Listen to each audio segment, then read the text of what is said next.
It was a rainy Thursday afternoon when Daniel Foster sat on the cold bench outside the courthouse, clutching a faded photograph of his wife. His coat, once elegant, was soaked and clung to his tired frame. His fingers trembled not from the cold, but from the hollowness that had consumed him for 3 long years. 3 years since the fire. 3 years since they said Julia died. 3 years since he lost everything: their house, their dog, their future. He had replayed that night 1,000 times. The fire had broken out in the middle of the night while he was away on a business trip in Denver. By the time the firefighters got there, half the house had collapsed. They told him her body was found in the debris, unrecognizable, but with the ring he gave her still clinging to a burnt finger. He had no reason to question it. Julia was gone. Since then, Daniel had spiraled. He sold everything. What was the point of keeping it? He quit his job, moved from city to city, and now sat with nothing but guilt and grief for company. As the rain picked up, he sighed, about to rise, when a voice stopped him. "You dropped this," said a soft voice. He looked up. A girl stood before him, barefoot, dressed in layers of tattered clothing, her hair a tangle of chestnut curls. She couldn't have been older than 17. She held out his wallet. "Thank you," Daniel murmured, reaching for it, surprised. He hadn't even noticed it fall.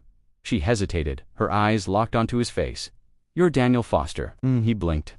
"Yes. Do I know you?" She looked around nervously and sat on the edge of the bench, not minding the rain. "You don't? But I know you." He stared. She took a deep breath and whispered, "Your wife is alive." The world stood still. Rain fell, horns honked in the distance. Thunder rumbled above, but all Daniel could hear were those 4 impossible words. He leaned in, trembling. "What did you say? Your wife, Julia, she's alive." Daniel's heart kicked against his chest. "What kind of joke is this?" "I'm not joking," she said urgently. "She's alive. I've seen her." He stared at the girl, stunned. "Who are you?" "My name's Lily," she said, voice barely above a whisper. "I was in the same shelter she was." Daniel's breath caught. "Shelter." Lily nodded. "It was a few towns over. I was 15 when I met her. She didn't speak for days. But one night, I had a nightmare, and she stayed with me. That's when she finally told me her name, Julia. Julia Foster." Daniel blinked rapidly. No, she died. They found her. They found her body. She was in the fire. Yes, but she escaped, badly burned. She couldn't remember anything at first. Then she remembered you, but she was scared. Said you'd think she was a ghost, or worse, pity her. Said you deserved someone whole." Daniel's voice cracked. "Where is she now?" Lily hesitated. "She left the shelter last spring. She said she was going to start over.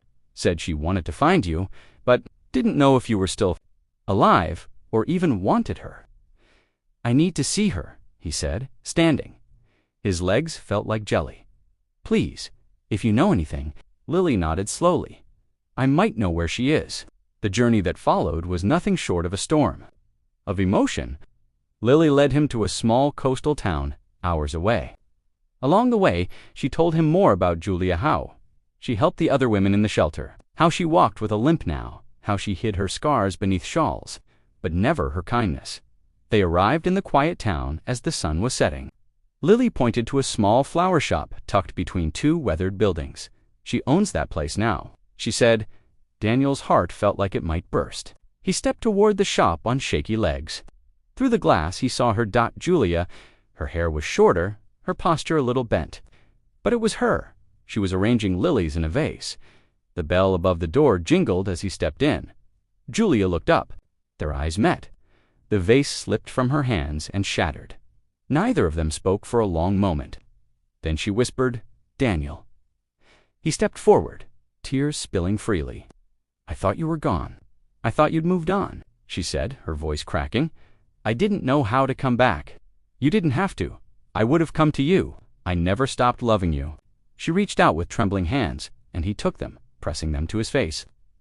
Her scarred skin warm and a live dot behind him, Lily slipped out quietly, smiling. From that day on, Daniel never let go of Julia again. The pain remained, but it changed. It became part of the story they now told together. The story of a girl with nothing, who returned everything with a single sentence. "Your wife is alive." And with those words, Daniel got his life back.